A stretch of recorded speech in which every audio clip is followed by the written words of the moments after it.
LFG, baby. LFG.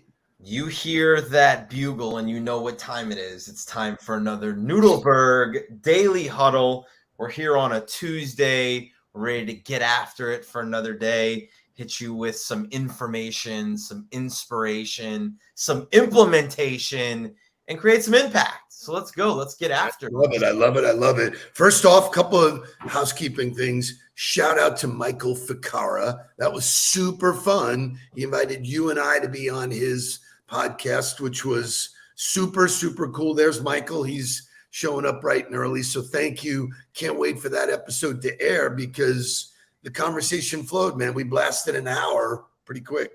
It was fun. It was a lot of fun. It was a good podcast. Did a great job of asking questions, and it was just a blast to have that conversation and to go back and forth. And anytime we get a chance to share the microphone or share the stage, it's always fun. So that was really cool. A couple other things. I'm not a baseball guy, but Shay, did something happen last night? Yeah, maybe. Come on. So, hello. Great game last night. Mexico took an early lead. Japan hit a 3-run bomb in the bottom of the 7th to tie it up. Mexico came back with 2 in the 8th, top of the 8th. And then Japan, with Shohei Ohtani starting it off in the bottom of the 9th, walked off. So it'd be Japan and the United States tonight. And Japan has won this before, right? Japan is like a perennial power when it comes to the World Classic. Yeah, so Japan won the first 2, so they were the first ones to go back-to-back. Right. U.S. obviously won the last one, which feels like forever ago. So speaking of this World Baseball Classic, and there's Jonathan Aarons talking about how he's enjoyed it. I was listening to the radio this morning on the way back from the gym. I do still listen to AM radio in the morning. What is AM radio? Please. And they were talking about how the comparison to batting practice for Ohani or whatever his name is to Mark McGwire, and how it's just an absolute spectacle to see how far he hits it and the placement that he hits it. Like he hits it to right center and he hits it like 600 feet, and nobody's ever done that in like the history of baseball. So it was cool to hear them talking about it and hearing what it's like being there. Does memory serve me that you were in the stands with me when McGwire broke the record? Correct. When we were at the game for that, we were at Joe Robbie Stadium, I think it was. It was unbelievable. So. Really, really cool. A final shout out, and this is just us supporting the tribe of people who show up, whether they're in person or not. Our man Mickey Carolan wrote a book, man. So Shay, show me his book. I know, Mark, you said you're buying the book right away. I already so it's on pre-sale from Barnes & Noble. So if you go to his post and you go to the link in his post, it's on pre-sale from Barnes & Noble. I did the pre-sale. I got a hardcover copy for $19.99, and I'm excited to have a copy of it and be able to read it to Jules. I'm excited for Kai to read it as he's continuing to grow. And there's one more shout out for the Huddle, which is Devin Newton has moved and is moving. She is moving to the Charlotte market. What? She's going to run the Carolinas, North and South Carolina, as Styles continues to grow their footprint. So congratulations to you, Devin. And as promised, I will be introducing you to Sistel so that they can help you introduce yourself to the Carolina market. Oh, I've got a ton of people in that marketplace that I still, if you get over to Raleigh, our man Bill is over there. So yeah, there's lots of people. You will be missed. Even though we didn't get a lot of chance to do, face-to-face stuff. Thank you for still showing up here, and we support you. So it's what the tribe is. Wherever you are, wherever you go, you still are connected. So look at Mickey. Still a huddler, baby. Look at Mickey is here, man. Look at him. There's Mickey. Awesome. Yeah. So good luck to you on the book. I hope it pre-sales a ton of copies. Excited that I have mine and can't wait to read it to my kids. Oh, Devin, when I introduce you to this guy, Bill, forget about it. Bill is one of the most quality people I know, and you will totally enjoy his company. So lots of good stuff, lots of good connecting. Today is all going to be about process and, motivation.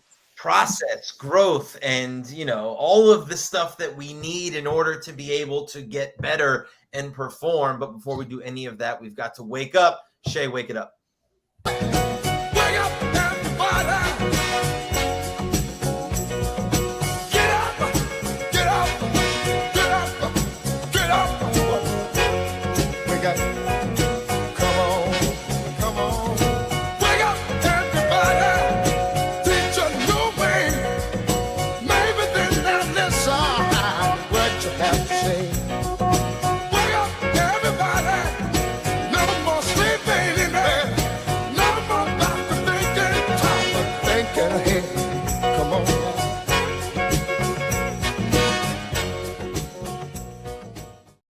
So I just want to point out, Joy Linsky, who is always so great, the huddle has no borders. That's the point of social media. 24 hours a day, no geographical boundaries. You have a tribe that goes with you. And I bet you every single person watching this knows somebody that they can introduce. Well, To Michelle, who's in the huddle right now, is from Sistel and is in the Fayetteville area. So there's a ton of people currently here in the huddle that Devin will connect with, and that's the power of the huddle, baby. just love it, man. It's going back to my original great book recommendation, The Tipping Point. You just never know where the connectors are, and the connectors have people all over the place. So you sent me a video last week. I know you were super jacked to put it in the huddle today. We wrote it in, and it is JJ Redick, who has been in the news recently, right? Yeah, I mean, for those of you who don't follow like sports or aren't paying attention to sports analysts, him and Kendrick Perkins have had a battle on TV talking about MVP voting. But for those of you who don't know JJ Redick, JJ played at Duke, was a very successful Duke player, went on and got drafted and had a very long career in the NBA. Not a Hall of Famer by any stretch of the imagination, but a very quality professional. And when you listen to this video, there is no secret on why he took his talent far beyond where it probably should have gone and why he had as long of a career in the NBA as he did.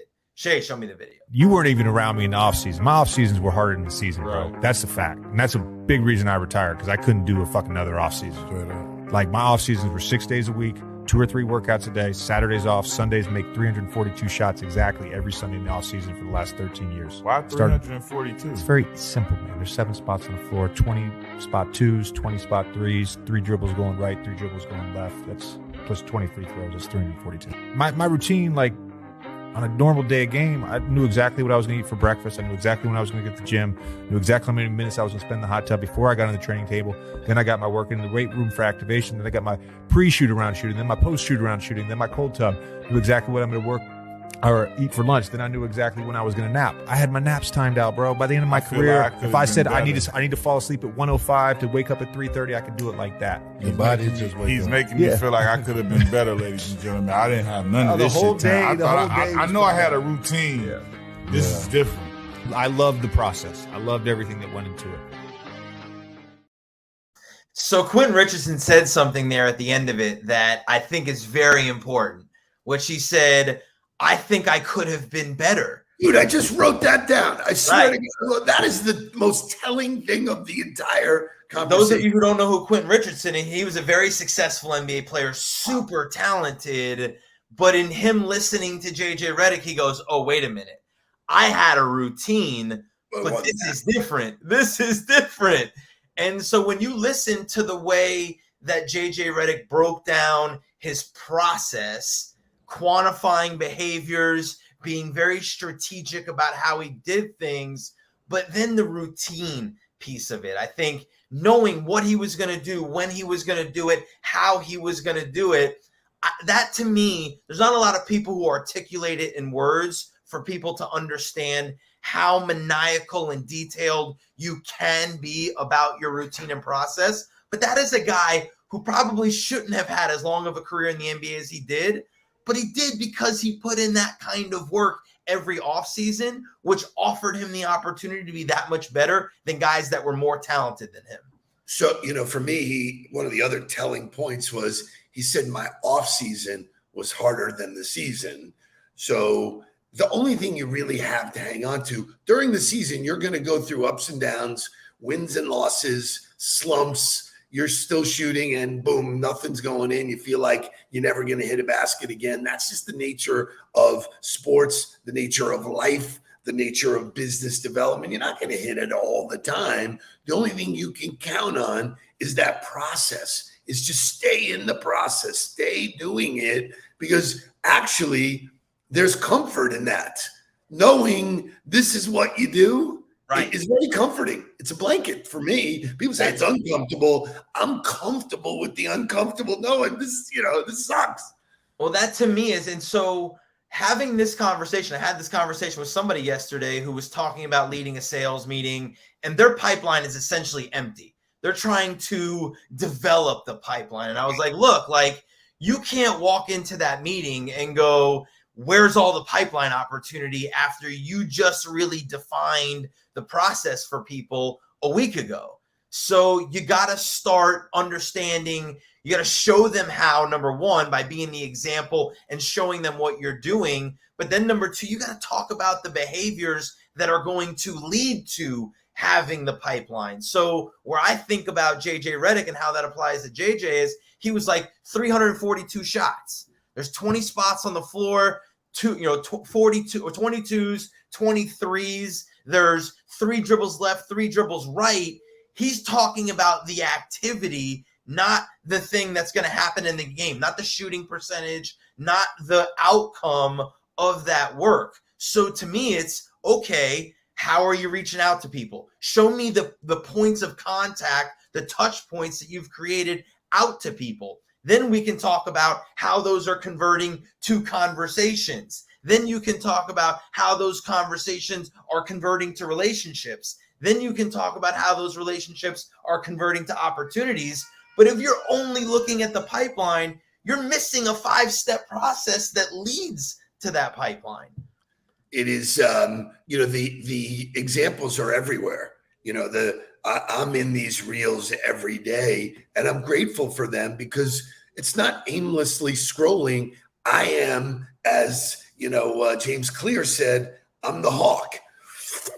Boom, when you come on something like that, and I had the conversation in the podcast yesterday where I said, the things I'm digesting, the people that their little, 30 and 50-second videos are available to me make a difference. That's education. That's development. So it's great. So I in my search for content, I came across this piece, and it was called Friendly Advice. And I was like, the tagline got me. Boom. Friendly advice. Or what do you got for me? And the boldness of it said, pain is progress. Okay. Yeah. Every transformation demands as its precondition the ending of a world, the collapse of an old philosophy of life. Dude, there couldn't be anything more real to me than when you look at all of the innovations, all the things that have happened in the world. The Industrial Revolution, when we moved on from that, it was a crushing of that world. It ended. Yep. Destruction, bang, disruptive behavior changes that. We are going through that in the sales world. Yep. There's no doubt that this is the end of an old philosophy. I'm not going to show it today, but Zoom info has been all over me. For whatever reason, I must have clicked on something. And they sent me an invite to a webinar, and the webinar is about cold calling. And it says in there, cold calling only has a 1% success ratio, but we'll show you how to do it. Like, why would you spend any time doing it? Right. End it, blow it up, move on to something else. People are stuck in that. And so I find it comical in every aspect of life. True progress depends on the acceptance of pain. The sprinter doesn't get faster without pushing muscles. The poet doesn't craft the perfect line without editing and discarding. Students don't achieve new understanding without letting go, man. It's like, I'm a student. You got to let go of the old shit. And it's pain. I think, and it is painful. It is hard. There is so much discomfort that comes with that. But the alternative is, if you don't push past that discomfort, you revert back. You go back to the old behavior because it feels comfortable. Because you're like, it worked before. I know it was good. I'll just go back to that. And so you actually lose the opportunity for growth, and you put yourself back on the merry-go-round that brings you right back to the same point at some point in time, because you didn't push past that wall. You didn't push past. And I think back to the image from Seth Godin about the learning leap. And I used that in my Sistel training last month with the leaders. Was, you think it's a learning curve and it's smooth, but it's not. No, as you're learning, you hit the wall again and you go, oh God, I got to really jump to the next level. I got to push myself out of that comfort zone to move past this. I don't know if it's going to work. I don't know if it's really real. I don't know what I used to do. I know it worked. I knew it was great for me back then. I could go back to that. But if you go back to that, you stay in the same place and you don't reach the next level. So, it's interesting because in all of the time that we've been doing this, I think the challenge is not the material and learning the material. It's learning to let go of the old. It's, right. It's really just like, really stuck in that thing. So the final boldness is pain is progress, not failure. So, fabulous stuff. I got a great motivational song before we move on. Was doing some searching last night and it came upon Rob Thomas. And Rob Thomas is just the greatest. And here's his song, You Can't Help Me Now.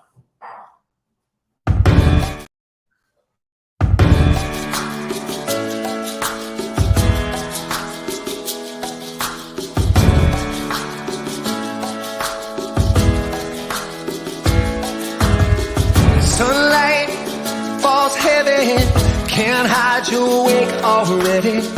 Long night, you're unsteady. You don't even want to be here, do you?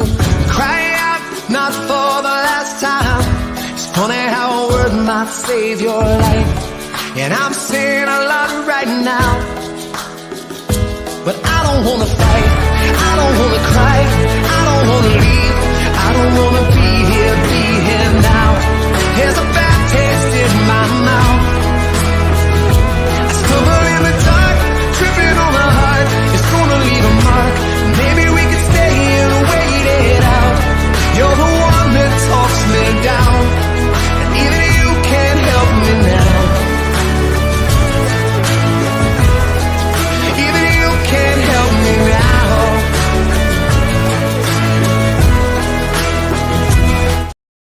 So Love it. There's some, first of all, I think he's just incredible. It's great. Yeah. I got into Rob Thomas yesterday and I'm glad I did. And then I heard this song and it's like, there are some people you just can't help. You can't help me now, man. I'm so burnt and so baked into it that, those are the times you got to move on. You got to just say, not everybody is savable. Not everybody. They have to be willing to help them. They want to help themselves. Like that to me, I think it was in Michael asked about being coachable and how do you become coachable? And in order to be coachable, you have to have self-awareness. You have to know that you don't have all the answers. You have to know that the answers and the help have to come from other places and other people. If you believe that you are the smartest person in the room or that you have it figured out, you are not coachable and you are not helpable. I made a post, and we're going to do this tomorrow with Jake because, for those who, have been following my journey, Jake opened his own business called Get Jaked. The Jaked, baby. Which is really, really cool. And he's taking his knowledge and passion for the physical side of things. And I'm one of his first clients. And I will tell you, he is pushing me to a level I did not and could not get to on my own. And he's doing it fast and he's doing it efficient. And it's super fun to cross that line, but I'm willing to go there. And I wrote about it being that I'm coachable. I want to be coached. I want someone to take me and do that. I want someone to hold me accountable in my business practice. One of the things about our meetings that I really like, and I shared this before we got going today, for many, many years, even though I had a big team, I felt like I was alone. Yeah. I felt like I was the one, pulling, Yesterday was really one of the first times in my career where I said, this is actually super energizing to know I'm not the only fucking guy in the room. What I mean? All of us, the words are in the water. Yeah. I mean, it was unbelievable. I walked out of there breathing fire going, you don't have to do it alone. And I think the message, is, you don't have to do it alone. That's why people have coaches. That's why people have Well, it's interesting, when you listen to entrepreneurs, and the more entrepreneur stories, the books, the stuff that I read, you hear that consistently in people's stories about being an entrepreneur, is that it's lonely because it's their business. They started the business. And even as you hire people, they may be there for the salary, and they may be there because you offer them an opportunity to be a part of the business, but they're not really owning it with you and trying to grow it with you. So that's the thing about building great teams, and Lori. Lori's spot on. But so I kind of want to challenge what Lori says right there, because everybody needs coaching, but not everybody is coachable.